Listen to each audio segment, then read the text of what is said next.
آئیے آج ہم سماعت فرماتے ہیں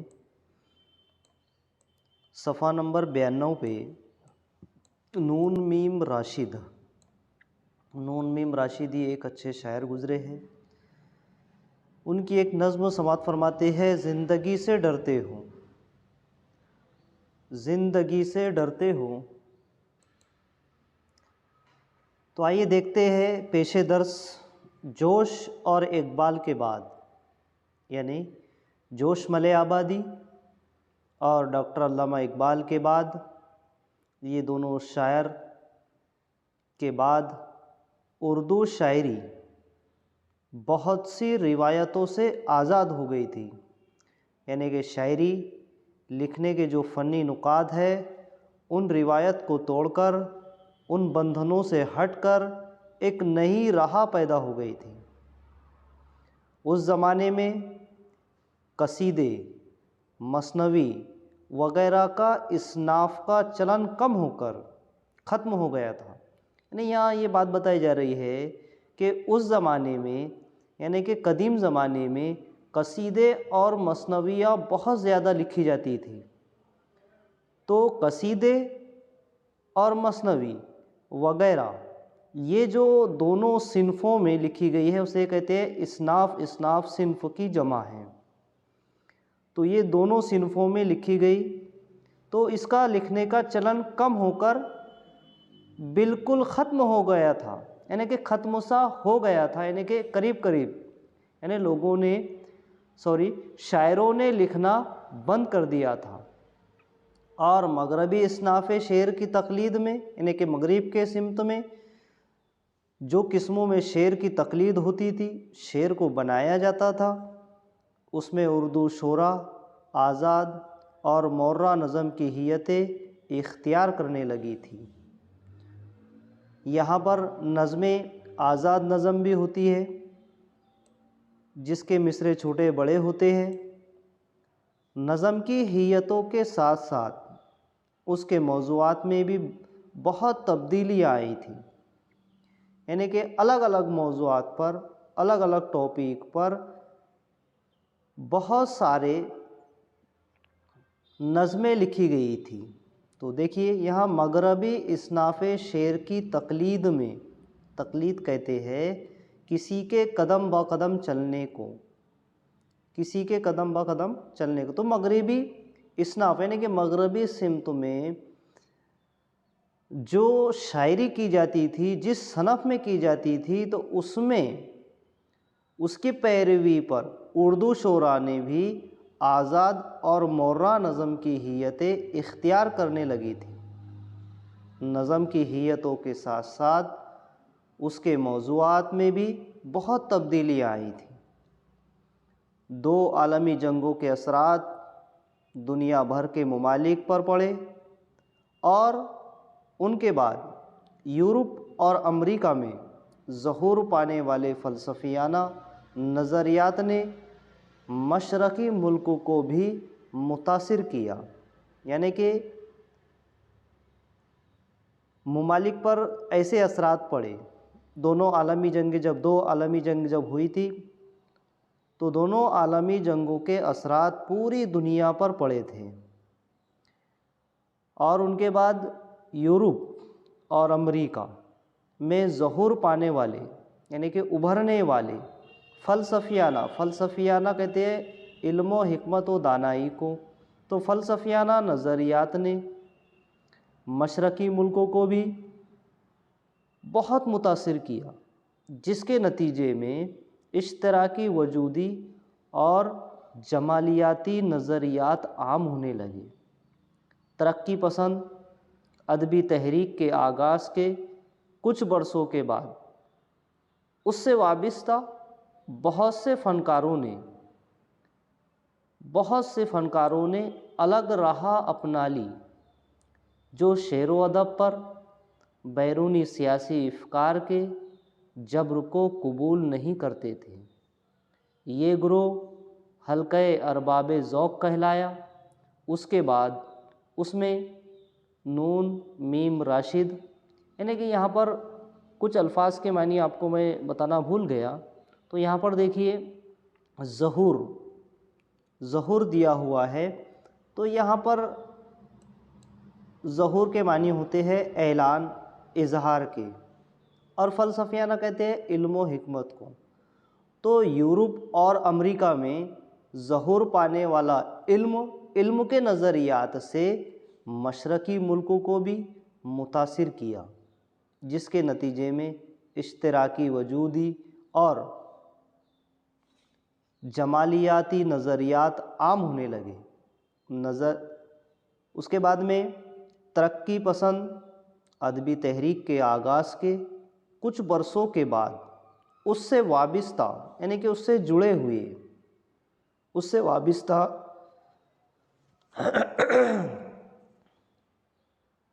فنکاروں نے الگ راہ اپنا لی تھی، یعنی کہ ایک اپنا الگ راستہ تب بنا لیا تھا، جو شعر و ادب پر، یعنی کہ چاہے وہ شعر و ادب ہو، شعر کہنے کا سلسلہ ہو، یا حصہ نثر یا نظم ہو، شعر و ادب پر بیرونی سیاسی افکار کہتے ہیں، افکار فکر کی جمع ہے۔ تو سیاسی افکار یعنی کہ سیاست کی فکر کے جبر کو، یعنی کہ سیاسی فکر کے ظلم و زبردستی کو فکر کے ساتھ قبول نہیں کرتے تھے۔ یہ گروہ حلقہ ارباب ذوق کہلایا۔ حلقہ ارباب ذوق یعنی کہ شوق کا مالک۔ حلقہ جماعت کو کہتے ہیں، تو جماعت کے شوق کا مالک حلقہ ارباب ذوق یعنی کہ جماعت کے شوق کا مالک۔ تو یہ شوق کہلایا ایک، اس میں نون میم راشد، میراجی، اختر الایمان، محمد دین تاثیر، ضیاء جالندھری، تو یہ جتنے بھی شاعر گزرے ہیں تو وغیرہ وغیرہ شاعر اہم فنکار شامل تھے۔ تو اس میں سیاست میں یہ تمام فنکار بھی شامل تھے۔ ان شعراء نے آزاد نظم کو خوب ترقی دی۔ تو یہ تمام جتنے بھی شاعر ہیں، نون میم راشد، میراجی، اختر الایمان، محمد دین تاثیر، ضیاء جالندھری وغیرہ، یہ اہم فنکار شامل تھے، اہم فنکاروں میں شامل تھے۔ یہ سب سے بڑے فنکار تھے، سب سے بڑے شعراء میں ان کا نام آتا ہے۔ تو ان شعراء نے آزاد نظم کو خوب ترقی دی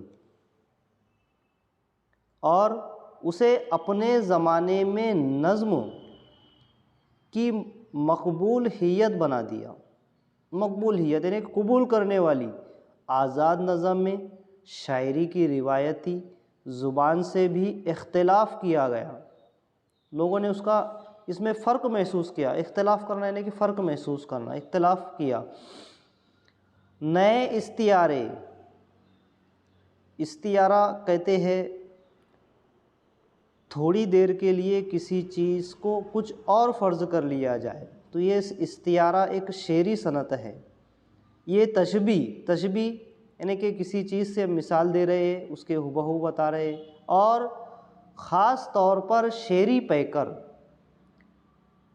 خاص طور سے شعری پیکر کہتے ہیں شعری چہرے کو، شعر کا چہرہ، شعر کا حلیہ، چہرہ یعنی کہ صورت۔ یہاں پر شعری پیکر، ہم پیکر سے مراد لیں گے حسن، یعنی کہ شعر کا حسن، یعنی کہ جو غزل میں شعر لکھے گئے ہیں، اشعار آئے ہوئے ہیں، تو اس کی خوبصورتی کیا ہے، اس کی شکل کیا ہے۔ تو اسی طرح سے اور علامت آزاد نظم میں نئی زبان کے طور پر سامنے آئی۔ آزاد نظم ہے نا، نئی زبان کے طور پر سامنے آئی۔ راشد کی درج ذیل نظم بھی، یعنی کہ نون میم راشد کی درج ذیل نظم بھی اسی طرز کی حامل ہے، یعنی کہ اسی طرز پر لکھی گئی ہے، یعنی کہ آزاد نظم کے طور پر۔ اس میں رشتہ ہائے آہن کہتے ہیں افسوس کو، آہن لوہے کو کہتے ہیں۔ نارسائی کا دور، بے ریا خدائی، شب زباں بندی، نور کی زباں، دیو کا سایہ، یہ وغیرہ ایسے ہی نئے استعارے اور علامت ہیں۔ یہ علامت دی گئی، علامت کہتے ہیں نشان کو۔ اس نظم میں شاعر نے یہ بتایا ہے کہ انسان اس کائنات میں مرکزی حیثیت رکھتا ہے، اسے اپنی ذمہ داریوں کو سمجھنا چاہیے۔ تو اس نظم میں شاعر نے یہ بات بتانے کی کوشش کی ہے کہ انسان اس کائنات میں اپنی روزمرہ کی زندگی بسر کر رہا ہے اور اس کائنات میں مرکزی حیثیت رکھتا ہے، یعنی کہ ایک مرکز، ایک بیس سینٹر کی حیثیت رکھتا ہے۔ اسے اپنی ذمہ داریوں کو سمجھنا چاہیے۔ انسان کو دنیا میں اپنی زندگی گزارتے ہوئے اپنی ذمہ داریوں کو سمجھنا چاہیے اور مصائب اور مشکلات سے، یعنی کہ جو آفت اور مصیبت آتی ہے، جو ہماری زندگی میں پریشانیاں آتی ہے، تو اسے کہتے ہیں مصائب، مشکلات۔ تو ان تمام مشکلات سے، ان تمام پریشانیوں سے ہم کو مقابلہ کرتے ہوئے زندگی کے سلسلے کو آگے بڑھاتے رہنا چاہیے۔ یعنی کہ ہم آپ کو بار بار بتاتے ہیں کہ انسان پر اچھا بھی دور آتا ہے، برا بھی دور آتا ہے۔ انسان غموں میں مبتلا ہو جاتا ہے تو کبھی خوشیوں میں مبتلا ہو جاتا ہے۔ تو اسی طرح سے ہمارے زندگی جینے میں جتنی دشواریاں آتی ہے، جتنی مشکلات آتی ہے، جتنی پریشانیاں آتی ہے، تو ان سب سے مقابلہ کرتے ہوئے، ان سب سے لڑتے ہوئے ہمیں زندگی کے سلسلے کو آگے بڑھاتے رہنا چاہیے۔ زندگی ایک مستقل امکان کا نام ہے جو سلسلے وار ہمیشہ انسان اپنی زندگی گزارتا ہے۔ تو آئیے دوستو، یہ دیکھیں ہم نے آج پیش درس میں آزاد نظم کی معلومات۔ اس نظم کا مرکزی خیال یہی ہے، اس نظم کا مختصر خلاصہ یہی ہے کہ انسان اس کائنات میں، اس دنیا میں اپنی زندگی گزارتا ہے تو اسے یہ سمجھ لینا چاہیے کہ انسان کائنات میں مرکزی حیثیت رکھتا ہے اور اسے اپنی ذمہ داریوں کو سمجھنا چاہیے۔ چاہے جتنے مصائب، یعنی مشکلیں، پریشانیاں، آفتیں آتی ہے، غموں میں انسان مبتلا ہو جاتا ہے، تو اس سے ہم کو مقابلہ کرنا ہے اور مقابلہ کرنے کے ساتھ ساتھ زندگی کے سلسلے کو آگے بڑھاتے رہنا چاہیے۔ آئیے اب دیکھتے ہیں جان پہچان میں نون میم راشد کی معلومات۔ اب یہاں پر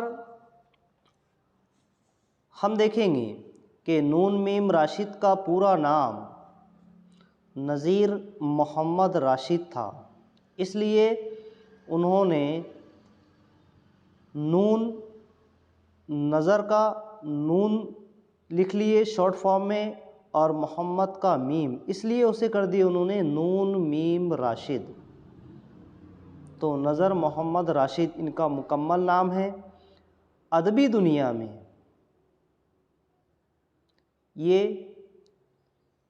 دنیا میں انہیں نون میم راشد کے نام سے شہرت ملی۔ سب سے پہلے دیکھیے ادبی دنیا، یعنی کہ جو کتابوں کی دنیا ہے، جو حصہ نثر اور نظم کی دنیا ہے، اردو حصہ نثر اور اردو حصہ نظم کی جو دنیا ہے، یا کوئی بھی زبان کا ادب ہے، ادب یعنی کہ ہم انگلش میں لٹریچر کہتے ہیں، تو کوئی بھی زبان کا ادب ہو تو اس میں نون میم راشد کو بہت عزت ملی، شہرت ملنا یعنی کہ عزت ملنا۔ ان کی پیدائش 1 اگست یعنی کہ 1 اگست 1910 عیسوی کو پنجاب میں ہوئی۔ ہاں، ان کی پیدائش 1 اگست 1910 عیسوی کو پنجاب میں ہوئی۔ وہ کئی رسالوں کے مدیر رہے ہیں،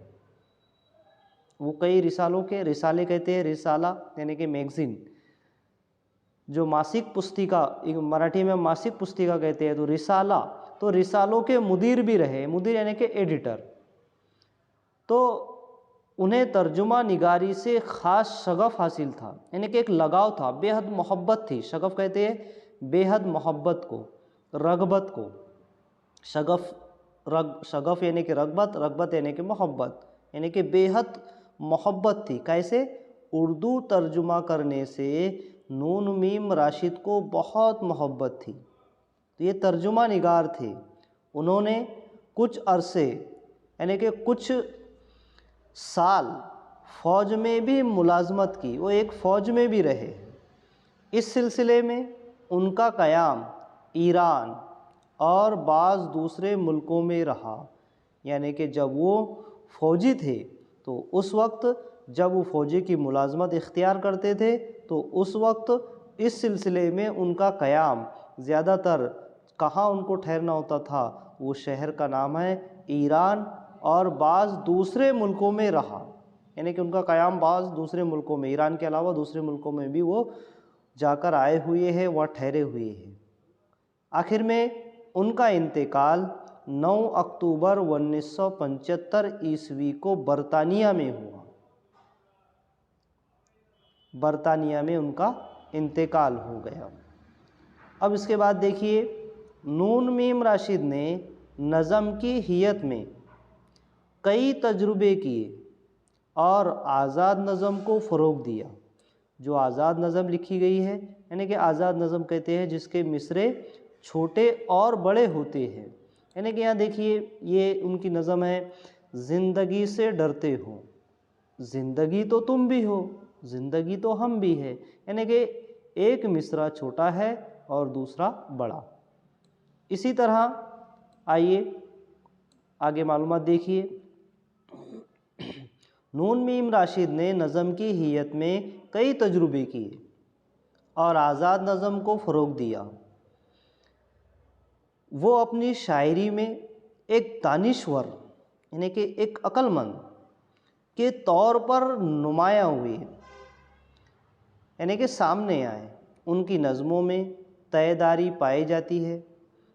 راشد نے اپنی نظموں میں ایرانی تلمیحات کے علاوہ ہندوستانی اساطیر سے بھی کام لیا ہے۔ تو اساطیر یعنی کہ سب سے پہلے ہم دیکھتے ہیں تلمیحات، تلمیحات کہتے ہیں تلمیح کی جمع ہے۔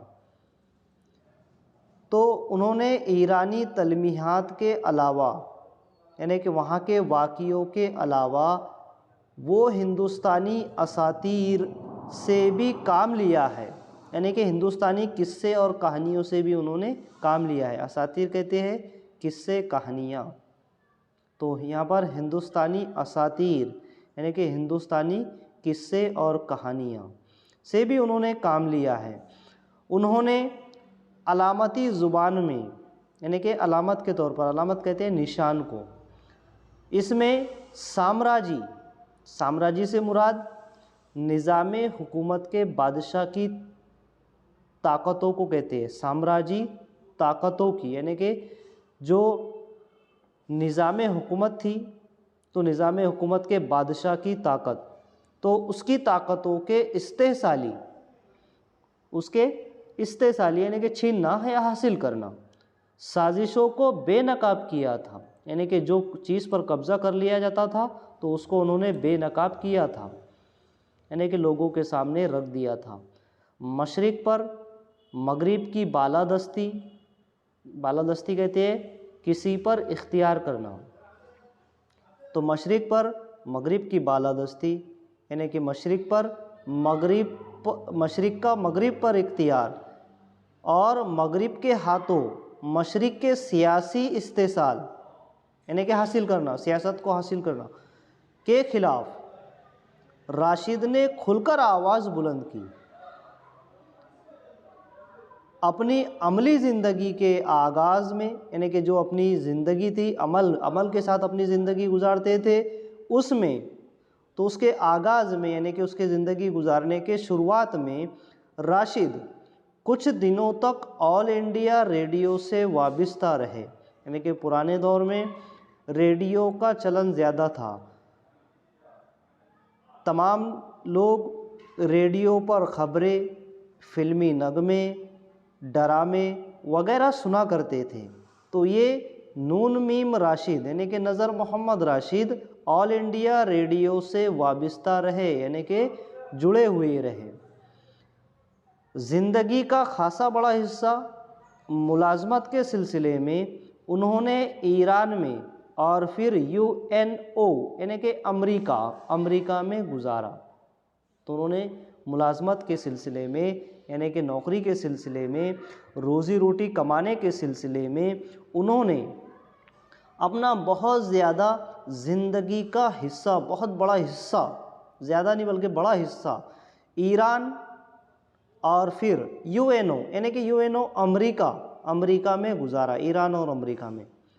اب آئیے دیکھتے ہیں کہ ان کے مجموعوں کے نام کیا ہے۔ مجموعے کا نام تو ان کا پہلا مجموعہ ماورا کے نام سے اردو شاعری میں ایک نئی طرز احساس اور اظہار کا ترجمان ہے، اظہار کرنے کا ترجمان ہے۔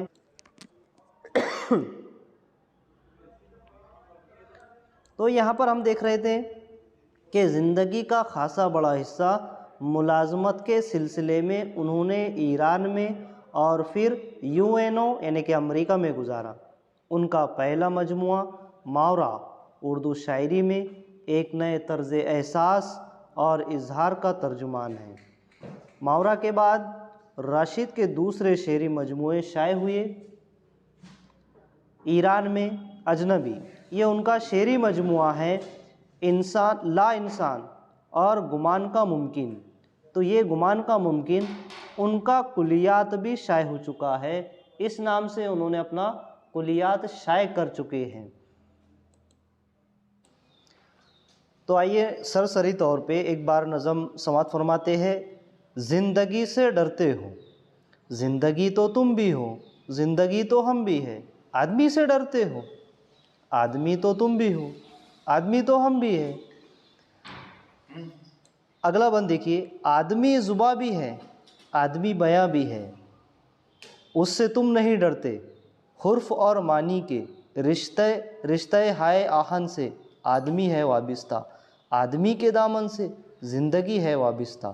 زندگی سے تم نہیں ڈرتے، زندگی سے تم نہیں ڈرتے، ان کہیں سے ڈرتے ہو جو ابھی نہیں آئی، اس گھڑی سے ڈرتے ہو، اس گھڑی کی آمد کی آگاہی سے ڈرتے ہو۔